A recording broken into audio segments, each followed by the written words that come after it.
Ayan, magandang hapon sa inyo mga katsuyans. Magandang hapon sa Luzon, Visayas at Mindanao. Ayan, for today's video, gagawa naman tayo ng video na walang kakwenta-kwenta. Ngayon, magluto kami ng ng pang-ulam na rin ng hapunan, bam-i daw. Uso kasi itong luto na to sa Cebu, bam-i.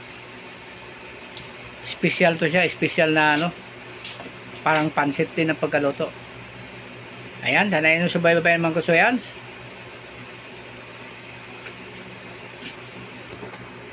Ayan mga katsuyans, yung lulutuin namin, pansit canton at saka pansit sutanghon. Ayan na yung mga panglahok lahat. Ayan. Okay, Madam Myrna, ikaw nang bahala dyan. Ako nang bahala mag video. Ayan, mantika mo na. Nahugasan na ba itong atay? Ayan, sibuyas.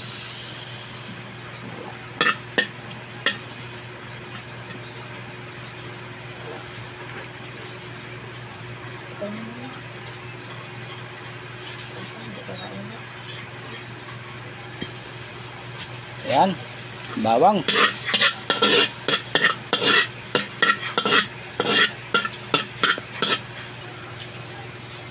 Ayan, sunod na natin yung atay ng manok.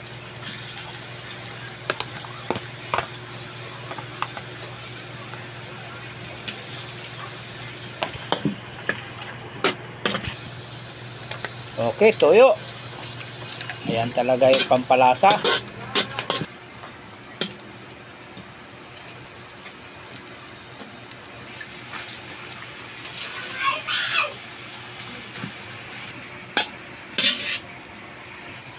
Yan, nilalagyan ng tubig na mga katsuyans.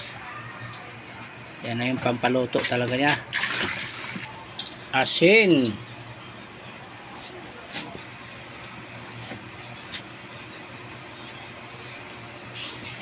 Yan, magic sarap.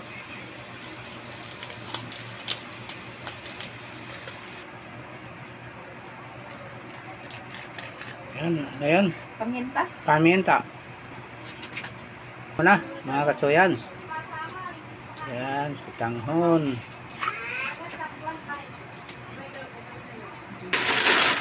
Ayan, kanton.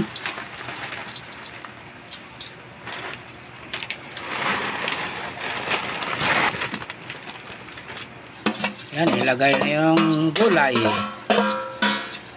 Ginisa na po yung gulay mga katsuyans. Yan, nilagyan na ng bell pepper. Ayan ang dala ng pabango. Paborito ko talaga sa pansit. Kahit anong klaseng luto mga katsuyans, basta may bell pepper, gustong gusto ko yung amoy. Ayan, last na lagay yung sibuyas na puti. Luto na. Okay, luto na raw yan. Ready to eat. Ready to serve na yan mga katsuyans. Ayan, titikman na natin yung bam-i. Talagang special daw to sa special na luto sa Cebu. Super sarap. At sana po wag niyo kalimutan mag-subscribe at saka pakihit rin ang bell button ng all para kahit pa paano ang lahat ng ma-upload na video ay inyong masubaybayan. Ayan, hangad namin ng inyong kaligayahan tagumpay sa bawat araw. Salamat sa inyong pagpanood yan lahat. God bless you sa inyong lahat. Bye bye.